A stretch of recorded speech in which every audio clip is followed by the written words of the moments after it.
Welcome back sa ating channel. Ito po ang Wow Philippines at ang ating ipapakita sa inyo, no, lindol kahapon April 10, no, April 10 6.2 sa China pagkatapos po ng Myanmar na lindol na sobra 8 yun, ano, 8 point something yung sa Myanmar. Ito naman sa China 6.2, no, magnitude. Yan ang ating malalaman dito. Please po, huwag niyo kayong aalis diyan. Huwag kayong mag-skip sa ating video. I-like niyo po, i-subscribe. Comment down below kayo kung ano yung masasabi, nakakatakot po ito, no? Syempre, huwag niyo pong i-skip ang ating mga video, ang ating mga ads dyan para makatulong ka naman kayo sa akin. Ito na, pakinggan natin at panoorin natin ito, nakakatakot ito.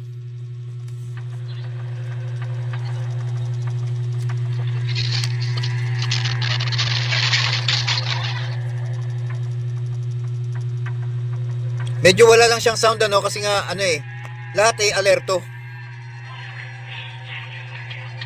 Ayan, no, sa kainan, no.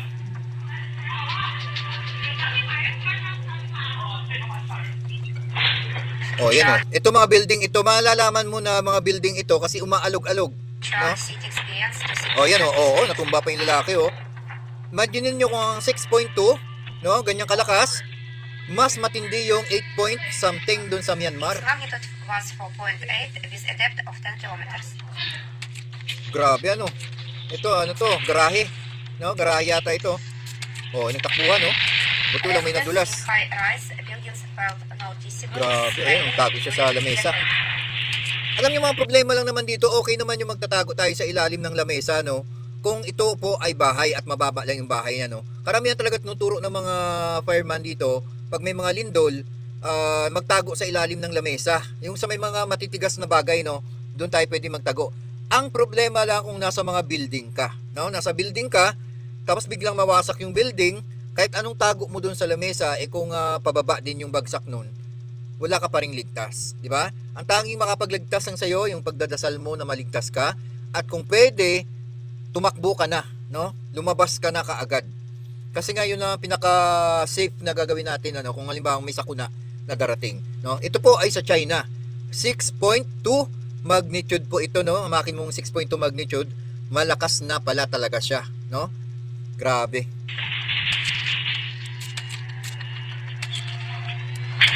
April 11 po ito, 2025. Ganito po yung mga kaganapan sa mga bahay na may mga camera, no? Na may mga video, ayan, no? Nalaglag yung kisame.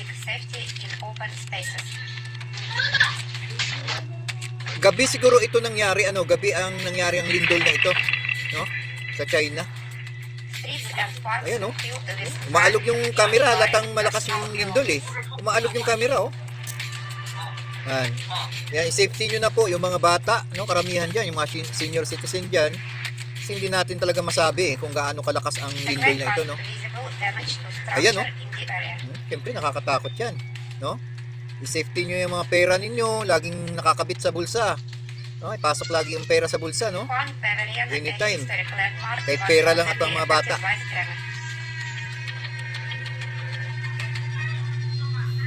Ayan na. Oh, ayan, oh, lakas, oh. Maalog yung cabinet, oh. Wala tayong kaalam-alam dito sa Pilipinas na lumindol pala sa China, ano?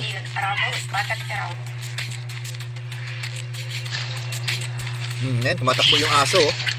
Oh, tumatakbo sa takot yung aso. Oh, yan, tago yan, mga pamilya nagtago sa ilalim ng lamesa. No? Ibig sabihin, ganun ka, ano, kalakas. Oh, ito paano na lang kung mga bata lang ito nga yun, ano. Ang problema nga lang pag kami mga dumadating ng mga sakuna ng lindol na ito, no. Pag yung mga bata lang ang matitira din sa loob ng bahay at wala yung mga magulang o yung may mga kasamang mga matatanda na mga guardians nila dyan sa loob ng bahay. Tapos mga bata lang. Tapos biglang nagkaganito ang mangyari. Tapos mga karamihan pa pagka umaalis yung mga magulang nila, nilalak yung pintuan, no? Hindi talaga makakalabas, no, yung mga tao sa loob ng bahay kasi nilalak. Naku po, wag niyong gagawin 'yan dahil pagka ito ay may nangyaring sakuna na lindol, ay sigurado talaga matatabunan talaga 'yan. Ayan, oh, yung mga bata lang i-safety na lang, no? Ayan, oh, ayan, oh. Kaya nga dito sa atin, ano, may nababalitang April 22 daw. May malakas na bagyo, no? ay bagyo na lindol na darating sa Pilipinas. Naku, maganda-anda tayo na kung hindi man totoo ito o totoo man. Pagandaan na lang natin na ma-safe tayo, no?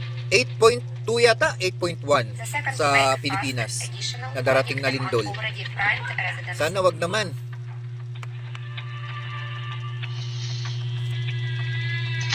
Oh, grabe oh. Ayan, takbuhan sa labas oh.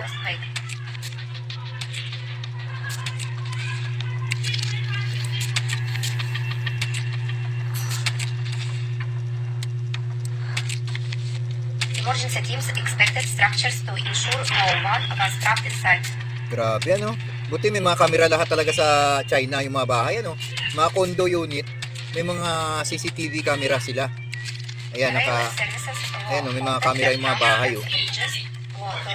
Malalaman talaga kung anong nangyayari. Ito oh. Oh, naglalaro yung mga bata, bigla na lang takbuhan sila sa labas, no? Kaya safety first. Grabe, ito naglalaro din. O yan, takbuhan siya sa labas. Takbo na sa labas. Naku po. Ito grabe oh. Alam niyo sa lahat ano, yung mga nakatayong mga bahay diyan sa mga bulubunduki na medyo malalambot yung mga lupa.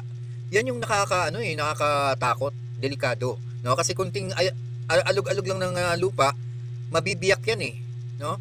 Kaya kailangan talaga pag nagtayo ka ng bahay, mamimili ka ng lugar na yung hindi mabibiyak pagdating ng lindol, no? Kasi mahahati talaga yung bahay mo, malulubog talaga yan.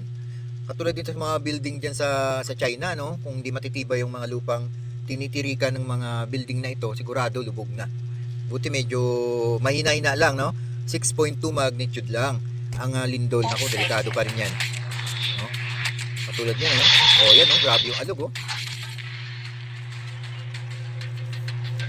Experts emphasize preparedness for aftershocks in this seismic Ito, prone bagong area. panganak. Nagmamasid muna sila kung ano nakikiramdam. Oh, grabe, oh. Nagmamasid muna. Ayan, oh. Was 4.8 with a depth of 10 Dali, alis na kayo dyan. Ako, ito pa yung isa, no? Yung may mga paralisadong mga kasama sa bahay. Yun ang pinakamahirap sa lahat, no? Kaya lagi kang naka-safety. O, ayan, oh. Nagsusukat-sukat pa siya ng dingding niya. Bigla na lang nagkalindol. O, ayan. Gabi pala nangyari ito. Kaya lahat ng pamilya nasa loob ng bahay na. No? Gabi nangyari. Grabe, oh. Yung malata mong malakas kasi yung camera talagang umaalog eh, oh. Yung camera, oh, maalog, oh. Lakas ng alog, oh. Siguro within 10 seconds, itong lindol na ito, may 10 seconds ba? Oh, matagal eh, oh. Oh. May 10 seconds yata ang lindol na ito. Malakas. Oh, 6.2 magnitude lang yan. Mas lalo na yung 8, no? Malakas yung 8.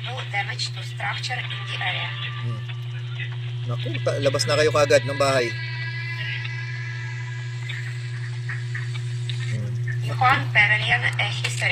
Grabe yung alog ng aquarium nila, oh.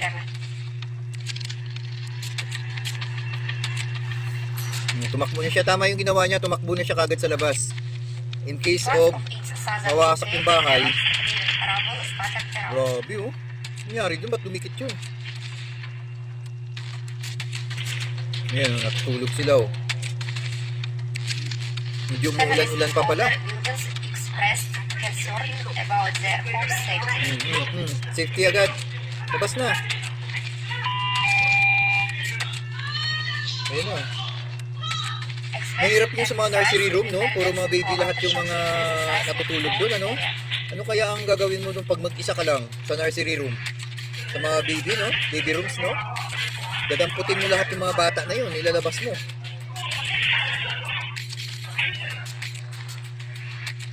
Grabe, no? Eto, last, oh. Ayan, komento tayo rito, no? Sa lahat ng mga nakapanood nitong lindol sa China, no? April 11, 2025. Gabi po ito nangyari, no? Habang nasa loob sila ng bahay, lahat ng pamilya ay talagang magkakasama, bigla na lang lumindol. ng 6.2 magnitude, no? Ganyan na pala kalakas ang lindol na 6.2. Mas lalo yung 8. Nako, kailangan ng paghandaan natin kasi nga may napapabalitang magkakaroon ng the big one sa Pilipinas. Sana wag namang matuluyan at ilayo tayo ng Diyos, no, sa mga ganitong sakuna kasi alam naman natin pagka ang mga ganitong sakuna ay talagang maramihan, no? Malakihang problema ng bansa, mga lindol na yan, ang mga baha, yan ang mga malakihang problema ng bansa, no? Sana mailayo tayo ng Panginoon Diyos diyan at magdasal lang tayo na wag na tayong isama sa mga malalaking sakuna na katulad nito, no? Kasi alam naman natin na ang lindol ay pag mahina-hina ang iyong pundasyon sa bahay mo, talagang madadali ka talaga at matatabunan ka. Kaya mag-iingat tayong lahat. Always alert tayo, aware lang sa mga bagay na lagi tayong nasa labas na wala tayong kaalam-alam sa ating mga tahanan na kung anong mangyayari, no? May naiwan tayong mga batang nakakulong sa loob ng mga pamamahay, dapat i-safety na natin yun, no? Laging bukas lang ang mga pintuan. Anytime na kung ano may mangyari, mabilis tayong makalabas ng bahay, no? Yan po ay isang idea or tips na binibigay natin sa inyo na always ang pera naka-safety na in case of mga lindol, no, earthquake na mangyari sa atin, ay makalabas kaagad tayo ng bahay at dala natin ang ating mga pera, di ba? Kasi wala tayong pera pagka anong man ang mangyari, di ba? Kaya hanggang dito na lang, sana lahat ay maging alerto, no, sa mga mangyayari na katulad nito sa China, no? April 11, 6.2 magnitude lang po yung nangyari sa kanila, buti hindi nagkawasak-wasak yung mga bahay dahil hindi naman ganun kalakas katulad ng 8, no, sa Myanmar, talagang wasak talaga yung mga bahay doon. Kaya please comment down below kayo, like and subscribe sa ating mga kababayan at mga kaibigan dyan, OFWs dyan. Please, supportahan nyo naman ang ating Wow Philippines. Ito po ay awareness sa lahat. Maraming salamat. Keep safe. God bless po sa inyo.